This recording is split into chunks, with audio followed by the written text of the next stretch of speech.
Olá, pessoal. Eu sou a Fernanda e hoje vou mediar uma conversa sobre a primeira fase da maratona da plataforma Redação Nota 1000, que tem como frase temática Obstáculos para combater a prática de atos infracionais por crianças e adolescentes no Brasil. Para debater esse tema tão importante, contamos hoje com a presença de Fabiana Santana, assessora pedagógica do programa socioemocional Líder em Mim, formada em letras, com especialização em alfabetização e letramento e MBA em gestão escolar, e de Renata Romero, professora de redação da Rede Ângulo, formada em letras e mestre em estudos literários. É uma honra ter vocês aqui com a gente e sejam muito bem-vindas. Obrigada pelo convite. Agradeço pelo convite, que seja um papo muito gostoso aqui para contribuir com vocês nesse processo da redação. Obrigada. Bom, nos últimos tempos, estamos acompanhando com cada vez mais frequência casos de crianças e adolescentes envolvidos em atos ilegais, sobretudo com a propagação dessas infrações que é feita por intermédio das redes sociais. Por esse motivo, a nossa conversa se propõe a pensar em formas de abordagem dessa temática dentro do gênero dissertativo argumentativo. Nesse primeiro bloco, comentaremos a estrutura da redação. A primeira pergunta eu vou fazer para a Renata. Em um primeiro contato com a folha de proposta, o que é imprescindível para a assimilação da temática e para o planejamento de um texto que atenda ao gênero dissertativo argumentativo? Primeiro entender, né, Fernanda, que o Enem ele quer uma visão crítica do aluno. Então, com temas tão atuais e tão relevantes, é importante que o aluno investigue, a partir dos textos de apoio, causas, consequências e até as medidas de intervenção, né, que ele pode fazer dentro dessa redação. Um planejamento faz toda a diferença na hora dele organizar as ideias dele e não se perder. E aí, uma boa leitura de coletânea, identificar as palavras-chave. Então, nesse caso, né, a pergunta que é: obstáculos para combater a prática de atos infracionais por crianças e adolescentes no Brasil? É muito importante que ele use o termo crianças e adolescentes no Brasil e atos infracionais pelo menos uma vez por parágrafo. Perfeito. Acho que, inclusive, a leitura de cada um dos textos motivadores para entender o direcionamento temático, né, que é esperado. Exatamente, e está bem rico, né, quando a gente está vendo essa coletânea, investigando causas. Então o texto 1 apresenta uma infinidade de causas que daria para a gente direcionar, né, a questão das redes sociais, do aliciamento, em relação à questão de gênero, classe social, já daria para direcionar. E o texto 5, que traz medidas de intervenção, né? Tem até os agentes que dariam uma boa solução ali, uma boa ideia para que o aluno que aproveite essa leitura de coletânea consiga fazer uma boa redação. Perfeito.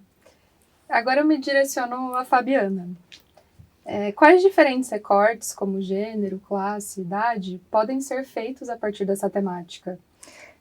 Como o tema pode ser abordado pelo aluno a partir de diferentes frentes? Eu convido principalmente vocês, num primeiro momento, a conhecerem o que nós temos de repertório ali no Ministério da Mulher, Família e Direitos Humanos, porque esses recortes vão estar muito bem delineados ali. Então, para que vocês tenham a propriedade argumentativa, né, para falar sobre, então é importante entender sobre vulnerabilidade emocional. Opa, só um momento. A questão da masculinidade, que vem com uma tonicidade muito grande nos dias de hoje, né? Então, o quanto que o menino que passa ali por esse processo de adolescência, ele vai buscar, né, as influências dessa masculinidade tóxica, né, se autoafirmar na sociedade. Então, é um recorte registrado, inclusive, no nosso portal, né, dos direitos ali da mulher, com taxas, com índices, e isso favorece para que não seja uma opinião pessoal, porque o texto argumentativo não cabe esse movimento pessoal, né? Então isso vai dar um conhecimento maior e vai ajudá-lo nessa questão em relação à violência também. E aí nós vamos pensar em um outro recorte que é a questão das classes sociais, né? Então, quanto à ausência do Estado, a falta de saneamento básico, a falta de lazer adequado, podem contribuir para que a gente tenha crianças e adolescentes, né, indo ali por esse caminho das infrações, né, e da marginalização, e a gente vai ter a questão da seletividade penal. Então, muitos adolescentes, né, quando apresentam ali marcas sociais muito acentuadas, elas acabam dentro dessa ideia de marginalização, também sofrendo com isso. Então, é importante que você, aluno, saiba identificar quais são esses traços. Então, por exemplo, traz para nós, aqui no nosso, ali do Direito das Mulheres, né, no site, você consegue encontrar exatamente informações que dizem lá, que geralmente uma criança, um adolescente, quando ele comete um ato infracionário e ele é de uma classe média, alta, isso é visto como um erro e é tratado dentro de uma perspectiva corretiva. E muitas vezes a criança ou adolescente que já vem dentro de um aspecto marginalizado da sociedade, ele entra com uma correção mais punitiva. Então, vocês terem ciência dessas diferenças pode ajudar bastante nessa questão argumentativa, né? Porque aí vem com dados e aí vocês vão buscar de fontes referenciadas para ajudar nesse contexto. E aí, novamente, tira dessa posição e perspectiva e visão pessoal de vocês e vem ali com um embasamento teórico de pesquisas e dados que pode ancorar bastante a argumentação. Perfeito. Ótimas colocações. Acho que é isso. Algo com que os estudantes se preocupam bastante ao escrever uma redação são os repertórios. Mais ainda agora com as recentes declarações do INEP sobre a penalização dos repertórios de bolso, né? Renata, qual a importância de escolher referências diretamente ligadas à temática? Tem sido uma polêmica, né, entre os adolescentes, entre os jovens que prestam Enem, principalmente nessa relação, né, eu preciso decorar então um monte de repertório? Não, a ideia é que você saiba vários temas e consiga articular em relação do seu texto, para não ficar aquela questão forçada, muito engessada. Então, um repertório, ele precisa ser mobilizado para direcionar e sustentar a sua argumentação, não como uma forma de você encaixar, né, tentar forçar alguma coisa para justificar. Então, é sempre importante que a gente dê conta, né, desses grandes eixos temáticos e aí a gente vai direcionando. Então, a questão, né, que ela falou, né, em relação às questões de masculinidade frágil, será que a gente não tem algum repertório que tenha aparecido na mídia atualmente? Será que eu não vi uma série? Então, sempre essa relação mais restrita com o tema do que deixar muito amplo, muito genérico, que não vai me ajudar a sustentar nenhum posicionamento. Exatamente, esse uso dos repertórios coringa, né? Como se eles fossem servir para qualquer tema, sempre, né? Como se fosse uma fórmula mágica. Na verdade, a gente tem grandes temas que daria para articular em relação ao recorte específico. Sim, e entrando nesse tópico, inclusive, no caso do tema da maratona, né? Que aborda a população infanto-juvenil e a criminalidade, quais repertórios socioculturais, como livros, filmes, músicas, os alunos podem selecionar para enriquecer a argumentação, na opinião de vocês? Eu pensei em alguns temas que geralmente os alunos já trazem, né? Então, um filme muito conhecido é o Cidade de Deus, né? Que é de 2002 e vai trabalhando exatamente essa relação das marginalidades, né? Como o crime acaba entrando dentro da vida desses jovens. E tem o contraponto, que é o Buscapé, que ele não vai para a criminalidade, mas sim ele vira um jornalista, um fotógrafo e tenta reverter essa lógica de exploração que ele vive durante ali o tempo do filme, né? E para pensar em filme também, eu trouxe uma produção que já não é tão conhecida, mas ela é mais atual, de 2022, que chama Marte 1. Ele está disponível na Globoplay e ele fala de um menino negro que, na verdade, não quer ser jogador de futebol e não, mesmo fazendo parte da periferia, ele não entra para a criminalidade, mas sim ele vai para o campo da ciência, né? Então, o sonho dele é visitar o espaço, e aí toda a narrativa tira essa lógica de exploração pelo crime, e sim como a educação faz parte dentro dessa lógica. Esse filme é maravilhoso, nossa, eu gosto muito. Fabiana, na sua opinião, você já comentou um pouquinho, né, mas eu queria que a gente se aprofundasse nessa questão dos argumentos, né? Quais argumentos você acha que são eficazes para defender um ponto de vista sobre esse tema? Eu queria trazer para vocês um sociólogo polonês, que é o Zygmunt Bauman, e ele fala sobre a teoria da modernidade líquida. Então, fica uma sugestão, mais uma sugestão de leitura, mas é uma leitura muito corrente, muito fluida, que dá para vocês internalizarem bem, porque dialoga muito com o que a gente vive hoje, né? Que é esse fluxo líquido das relações. Então, olhar para, pensar ali nas infrações, só também olhando o aluno, a criança, né, o jovem marginalizado, é um grande problema. Por quê? Porque dentro de casa, a violência pode ser um propulsor.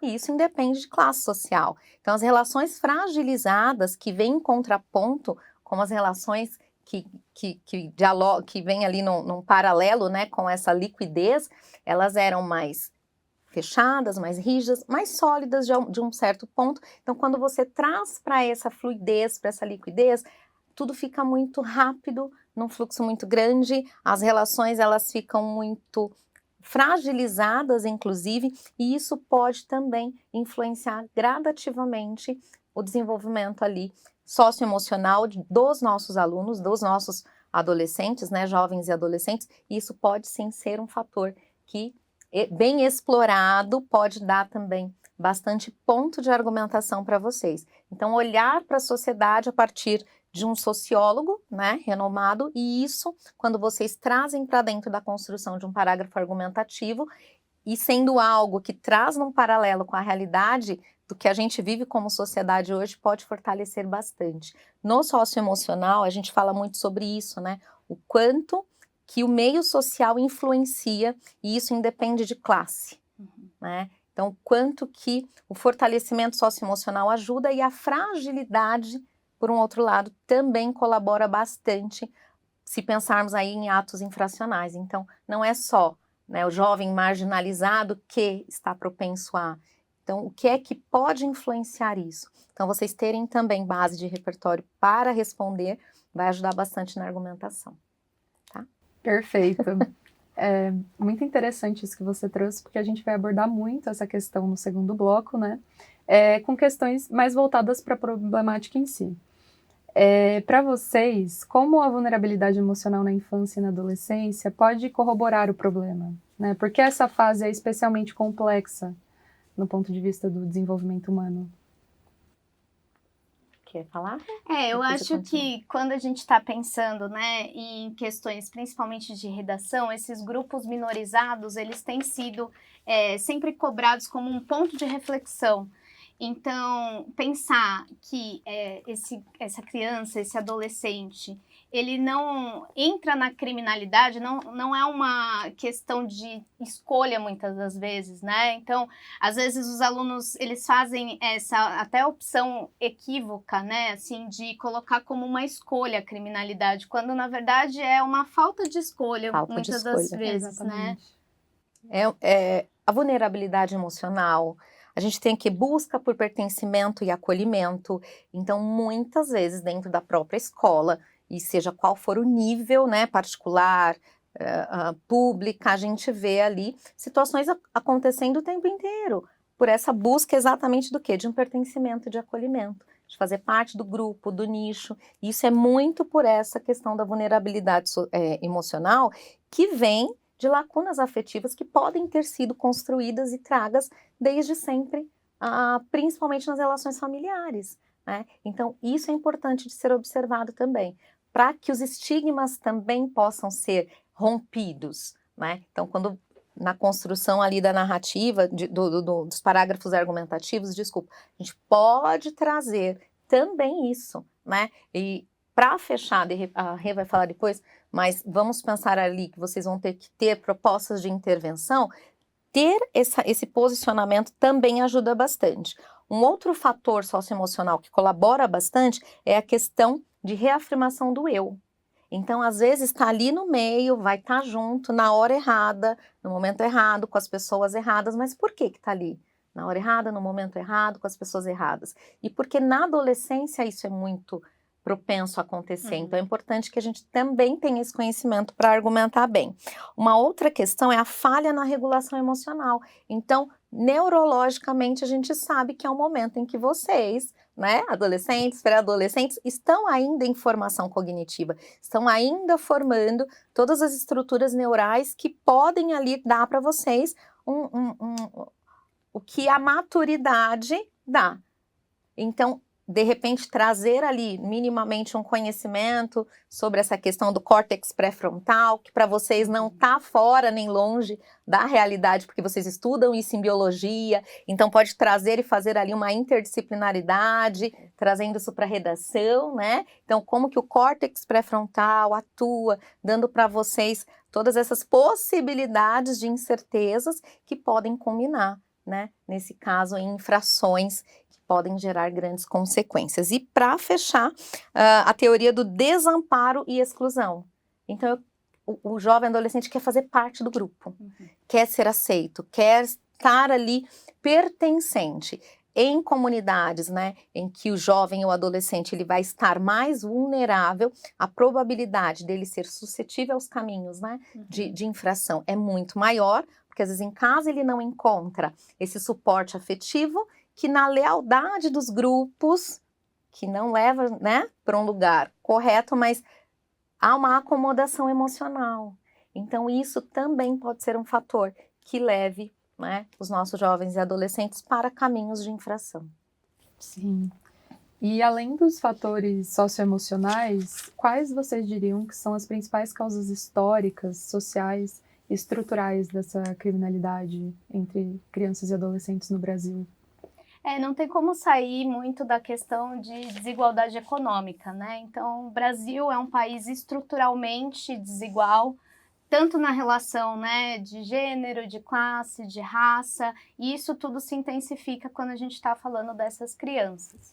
Eu até tinha lembrado, né, de outros repertórios em relação à música. Às vezes os alunos falam, eu não tenho repertório de um sociólogo, um filósofo.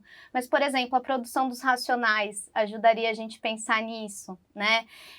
A música do Chico Buarque, O Meu Guri, fala exatamente dessa mulher, né, que tem o filho preso e está nessa lógica de sofrer com essas punições do Estado. Então, se a gente for pensar, né, a história do Brasil é pautada nessas desigualdades que afetam principalmente, né, esses grupos minorizados. Exatamente. Então, desigualdade estrutural e a pobreza. A gente pode falar aqui sobre o legado da urbanização desordenada. Então, quanto mais marginalizado, quanto mais à margem, né, da sociedade, mais suscetível. Mas é o que a Renata disse, não quer dizer que vai ser. Então, vai depender muito, né, da estrutura familiar e tantos outros fatores, gente. Mas é importante a gente pensar que há, inclusive, essa construção, que a desigualdade ali, a urbanização desordenada pode gerar também um fator. E, para fechar, a questão de falhas no sistema educacional. Então, hoje a gente tem um sistema educacional que ele é muito mais levado ao punitivo, inclusive, quase que dentro de uma medida socioeducativa, do que construtivo, para abrir caminhos, para trazer repertório, para trazer uma linguagem que busque ali uma igualdade entre, né, uma equidade, não necessariamente uma igualdade, mas uma equidade que proporcione, né, numa medida ali de reparação, muitas vezes até, possibilidades de uma inclusão real de alunos que vêm de uma marginalização para dentro de um sistema cultural que o valide, que o empodere, que o potencialize, que reconheça, né, os seus talentos, que abra espaço para tudo que ele carrega, né, principalmente de potencial. A gente no Líder em Mim fala muito sobre todos têm potencial. Todos podem ser líderes. A motivação começa em cada um de nós. São os nossos paradigmas principais ali. E fecha que a educação, ela precisa ser construída entre família, escola e o aluno. Então, se não tem também essa tríade, a gente vai perdendo a oportunidade de oferecer para o jovem e adolescente caminhos eficazes de não estarem tão suscetíveis a atos infracionais. E aproveitando isso que você acabou de falar, eu queria saber qual a importância do acompanhamento familiar, da educação, de políticas públicas eficazes para a resolução desse problema. Assim. Eu não sei quantos de vocês assistiram a série Adolescência, né?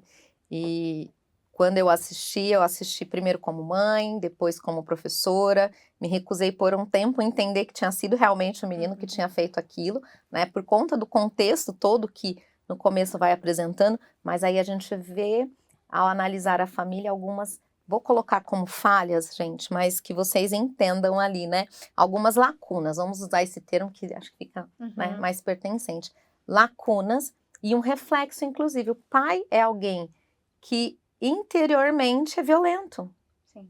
Em ações, em palavras, não em atitudes de lá, de bater, mas ele tem esse perfil. E automaticamente essa reprodução vem para o aluno. Então, quando a gente pensa no quanto que a família interfere nisso, as lacunas emocionais, elas podem gerar feridas que vão sendo carregadas a longo prazo por esses adolescentes, e quando chega nessa fase principal de vocês, de emocionalmente tantas mudanças, tantos questionamentos, tantas cobranças, né? No lugar onde vocês se sentem acolhidos, é o lugar onde vocês mais vão se sentir pertencentes e é onde mais se identificam. Então, isso tanto para o que leva para o bem, como para aquilo que pode levar por caminhos que não são tão bacanas, né? E aí, nesse ponto, o Estado pode falhar também, porque em áreas, né, em que você tem ali uma população de jovens e adolescentes sob essa possibilidade de vulnerabilidade, qual que tem sido a ação do Estado?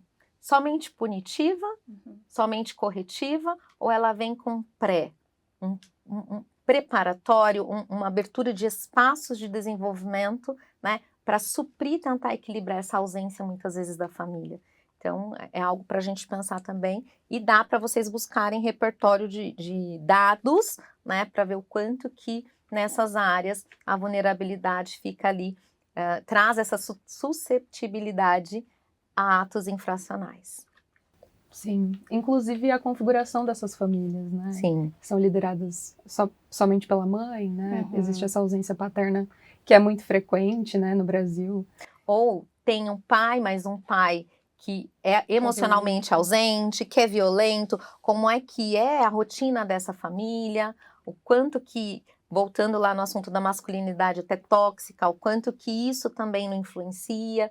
Então, o Estado tem um papel fundamental de ajudar a criar um repertório cultural que ajude a romper esses padrões. Então, hoje a gente vê ali a BNCC trazendo uma necessidade de se trabalhar com competências e habilidades, né, para desenvolver algo que a família tem deixado de lado, muitas vezes, né? Então, quais são os valores e princípios que antes nós carregávamos de casa e que socialmente isso era colocado ali como benefício para o todo e o que hoje nós não temos mais? Então, para a criança que não carrega de casa valores e princípios, para ela fazer algo que possa, né, ferir o outro, magoar o outro, machucar o outro, ou trazer para ela benefícios próprios, né, dentro de a busca por um status social, ou essa questão do pertencimento, e dentro lá da vulnerabilidade e da questão do líquido, né, o ser deixado de lado para se ter a ideia, né, o ter como essência. Então, eu tenho, então eu sou. Não. Sim. E aí, para ter, ele vai buscar, às vezes, caminhos que não são os mais corretos, né? Então, essa ausência da família, em consequência, a ausência do Estado, que poderia suprir essa lacuna, pode gerar caminhos também ali de levar esse jovem adolescente a caminhos que não são tão bacanas. Então, pensem como é que vocês podem também argumentar isso. Senão a gente fica falando e fica uma opinião própria, né? Então, a ideia é de buscar recursos que ajudem vocês a argumentar como socialmente esses fatores podem interferir, né? E levar crianças e adolescentes para caminhos que a gente sabe que socialmente não são tão adequados, né, gente? Exatamente. Você comentou isso, eu lembrei de outro repertório, Pronto, né? De um vamos lá. documentário chamado Juízo, tem na Netflix, está disponível no YouTube também, que fala exatamente dessa função do Estado, que é falha, né? E aí na figura do juiz aparece indagando, né, as crianças, os adolescentes, e a família, né? Onde está? Será que seu pai gostaria disso? Né? Então, entraria um pouco nessa ausência do Estado, Ausência do Estado. e uma forma também desse aluno sustentar a argumentação, né, sem ficar aquela questão genérica, negligência do Estado, sem direcionar o Qual como, é essa o porquê, negligência, né? exatamente. Como acontece? Que é um dos problemas daquele repertório coringa que às vezes a gente fala, né? Então, quando o aluno ele deixa muito amplo, sem sustentar esses recortes tão importantes, né, que você trouxe tão bem, acaba ficando uma argumentação frágil. Frágil e suscetível a questionamentos, né? Perfeito. Fica muito a voz do eu. Uhum. E aqui, numa redação argumentativa e dissertativa, não cabe o eu, né? Cabe muito a minha leitura de mundo a partir do repertório que eu estou construindo. Então, a leitura de mundo de vocês, a partir de momentos como esses, né? E daqui para frente, como é que vocês vão construir os argumentos ali de maneira estruturada para validar, né, o pensamento e encaixar ali com os textos que vão ser apresentados para vocês, tá? Pegando um pouco o gancho do que vocês estão costurando. falando, eu gostaria de comentar um pouquinho mais sobre as tentativas de solucionar o problema. Quais políticas públicas já foram implementadas para enfrentar esses atos e por que elas não são ou não foram eficazes, na opinião de vocês? Eu acho que pensando numa redação Enem, a medida de intervenção tem que estar muito relacionada com aquilo que foi discutido anteriormente. Então, não adianta o aluno falar da educação se ele não falou disso anteriormente, porque senão o projeto de texto vai ficar falho, né? A educação como uma solução genérica ali dentro daquele texto. Então, é muito importante que discuta-se, né, o papel da educação anteriormente, como você tinha mencionado, né, para mostrar que essas medidas socioeducativas, elas são diferentes pensando em classe, né, principalmente. Então, será que uma política de educação pública, ela é efetiva para todo mundo? Já começando por aí, eu acho que já é um bom direcionamento, né? E aí eu já puxo a leitura necessária do ECA, né? Então, é necessário que vocês tenham conhecimento do ECA. Por quê? Porque o ECA vai propor, por exemplo, medidas socioeducativas, né? Então, são excelentes, elas vão ter como base essa diferenciação entre crime para adultos e infração para jovens e adolescentes. Vocês vão ter ali uma questão de entender o tempo em que esse jovem adolescente pode ficar exposto ou não, né, dentro de, não é encarcerado que diz, porque isso é para o adulto, mas vamos por ali, que ele vai estar em posição de privação de liberdade, né, mas o ECA falha. E onde falha, gente? Só a contenção física não resolve o problema, né? Então, o que era antiga FEBEM, que virou agora Fundação Casa, ok, então os adolescentes vão para lá. Mas como é que isso é tratado lá? Como é que eles recebem as medidas socioeducativas? Será que elas realmente acontecem? Ou será que hoje nós temos a Fundação Casa como uma escola para o crime, como muitos dizem, né? Que ao invés de ressociabilizar o adolescente, entrega um adulto, porque geralmente sai já adulto, né? Pronto para fazer atos ainda piores, né? Segundo, a questão da garantia dos direitos, que são os conselhos tutelares. Então, o papel do conselho tutelar, ele é muito válido do ponto de vista que ele precisa ser uma medida preventiva. E, novamente, falha no sistema, muitas vezes a intervenção do conselho tutelar acontece quando muita coisa ruim já aconteceu, né? Então é legal vocês talvez pensarem em entender um pouquinho como é que funciona um conselho tutelar, ver como de repente no teu bairro, na tua cidade isso acontece, porque aí você tem a propriedade para falar sobre. E por último, o que a gente tem ali de oferecimento, mas que talvez não esteja funcionando tão bem, é a questão de programas de inclusão de jovens, né, como jovem aprendiz, por exemplo. Então, é algo excelente. Eu já trabalhei em lugares onde a gente abria espaço para jovens, né, interagirem ali, trabalharem, e há todo um cuidado quando a gente faz uma aceitação de um jovem aprendiz dentro de um sistema de trabalho. Mas será que também é inclusivo? Ou será que também não marginaliza? Então, é um programa bacana, é uma instituição legal, o intuito em si dessa criação é maravilhoso. Para quem funciona, funciona realmente de verdade, mas e para quem fica à margem? Quais são os outros caminhos que a gente pode oferecer como sociedade, né? como políticas públicas aplicáveis também. Então, é bacana a gente pensar nisso. Então, há oferecimento de caminhos? Sim, mas o quanto esses caminhos têm sido efetivos? Né? Então, é bacana, de repente, vocês terem como, né, buscar esse conhecimento para também ter campo de argumentação. Sim, e você comentou da série Adolescência, né? Eu acho que uma boa medida seria regulamentar essas redes sociais, né?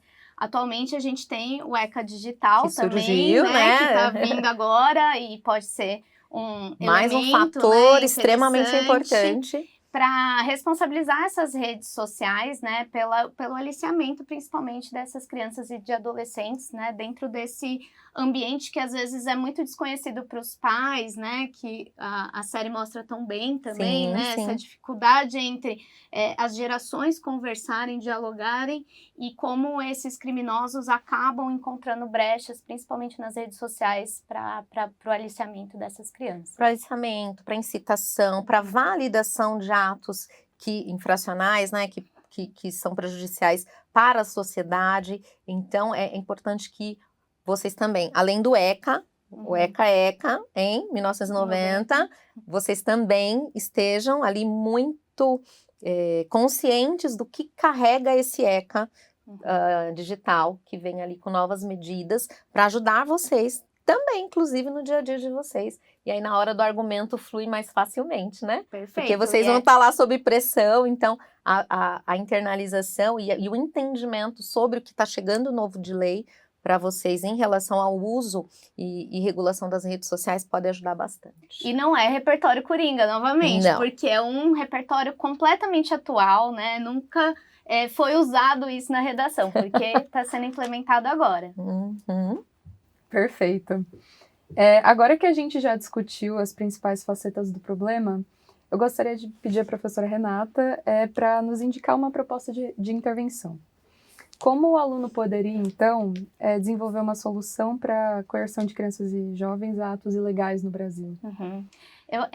Assim como eu disse, precisa muito pensar nesse projeto de texto e lembrar que o Enem tem uma estrutura.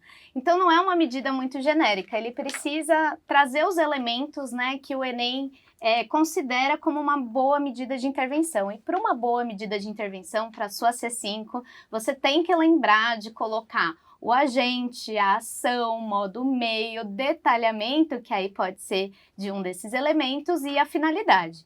Então, não basta só fazer medidas amplas e genéricas. O Estado precisa combater o crime, né? Mas sim dar detalhamentos. Então, por exemplo, pode falar do ECA, como, por exemplo, né, a lei do ECA digital. Pensar em medidas mais específicas direcionadas em relação à família, em relação às redes sociais, ao Estado, às políticas públicas, né? Incluir a questão do esporte, da arte, né? Como uma forma de combate a essa criminalidade. Perfeito. Pessoal, infelizmente, nós chegamos ao fim do nosso debate. Eu queria muito agradecer a presença de vocês, foi muito valiosa. Vocês trouxeram muitas contribuições incríveis e eu estou muito feliz. Muito obrigada. É importante lembrar, todo mundo que está assistindo, que a primeira fase da maratona já está no ar. Então, converse com a sua escola, com seus professores para maiores informações e não deixe de participar. Até mais!